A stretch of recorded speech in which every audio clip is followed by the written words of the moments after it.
Fred in Idaho. Fred coming in on Truth Wanted. What's up? Hey, Objectively Dan, Rebecca, great to speak with you both. Absolutely. Love all your content. Rebecca, love your video. Oh, thank you.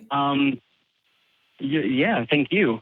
So I feel like my topic is going to fit in well with the call, not the last one, but the one before, with a little bit of mythology and legends. Okay. So I'm a recent deconvert from Mormonism / Christianity, depending on how you want to identify it. Right. Yeah. Well, good for you. Good for you. Thank you. And yeah, we have a piece of mythology in Mormonism that is very, very fun. It's called the Three Nephites. Have you ever heard of that? The Three Nephites. Is that a progressive rock band from the early 2000s, late 90s? No, but it should be. It should be. I feel like that would be a lot better. Tell me about the Three Nephites. So for anybody who doesn't know, Nephites are the band of Israelites that came over 600 BC to the Americas and started the human race here in the Americas, which of course allegedly bullshit. Yeah, yeah, allegedly. Yeah. Anthropologically, just does not make sense. Right. But however, that's what here in Mormonism they hold true to. And we also talked about how Christ came over and he did the whole Sermon on the Mount thing, called 12 disciples here, just like he did in Jerusalem. And there were 3 Nephites out of those disciples, the apostles, that did the same thing that John the Beloved did. They wished to stay on the earth and tarry past death. And that has lent to a lot of really fun legends and folklore and mythology in Mormonism, where someone will tell the tale around a campfire where their car broke down on the side of the road and they had no way to save themselves. And lo and behold, 3 men dressed all in white showed up and fixed their car without any tools, gave them food, and they weren't even carrying any. I have heard of this now. Yes, and I think I've listened to How to Heretic. Those guys. They were on my show a while back.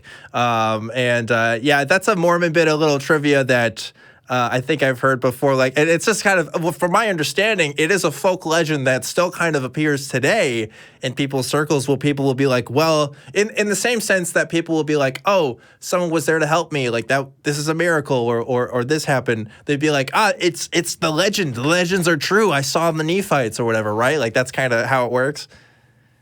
Oh, 100%. In fact, I'm on a WhatsApp group with a bunch of people that I served the Mormon mission with, and I'm the only one that deconverted. They're all still heavy believers. And before I called in, I asked them, I said, oh, so what do you guys all think about the 3 Nephites?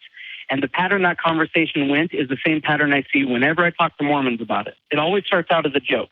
Everyone thinks it's funny, but then eventually the conversation will devolve or evolve, depending on your point of view, into someone saying, no, but seriously, this is my story. Yeah. Uncle, and then they'll go into their mythology, and it's so fun. It's one of my favorite things about Mormonism. Oh, yeah, I guess because if you're invested in that belief structure, you can recognize on the surface that some of the stuff sounds funny, but you have to defend it at the end of the day because it's a part of your thing, and even if it sounds ridiculous. But anyway, Rebecca had something to say.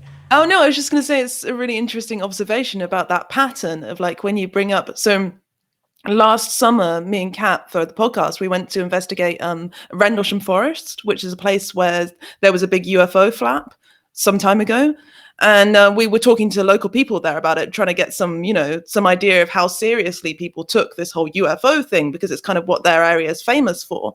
And I did exactly what you did. I approached people and I was like, what do you think about these UFOs then? In a kind of curious but sort of cheerful way, and they laugh and they sort of go, oh, and then you ask them 1 or 2 more questions, or you just look at them, and before you know it, they'll start telling you, oh, well, actually my granddad saw something, and they've got the whole story. But there's a resistance to, I don't know whether this is the same thing, because it's almost like they're testing you out to see whether you're going to start taking the piss out of them or something.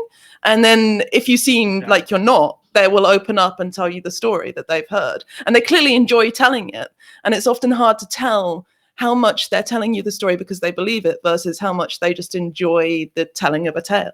Yeah. And, this isn't exclusive to Mormonism. There's also the tale of like the wandering Jew is another one. And like these other kinds of things that have with people. I know there's another Mormon story actually that I really like. I think we've talked about it before.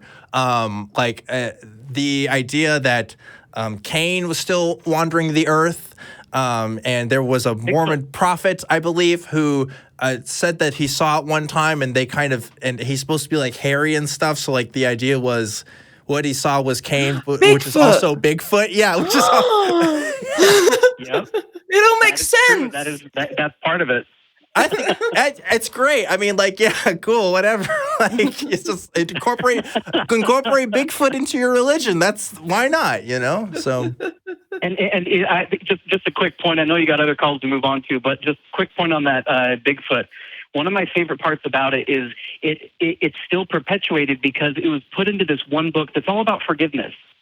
And it's such a weird thing to throw into the book on forgiveness. Like, it could easily fall into the annals of history and Mormonism would forget it.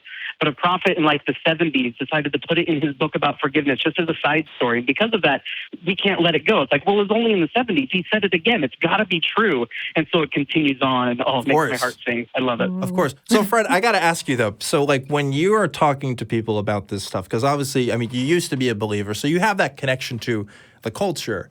Are you approaching, when you hear these stories, are you just like, yeah, are you kind of nodding along? Do you question it? Do you like give some counterpoints? Like what's your, because you mentioned this WhatsApp group and I'm like, what's the group dynamic there like? It's still evolving for me and a lot of people because I've only deconverted within the past year and a half.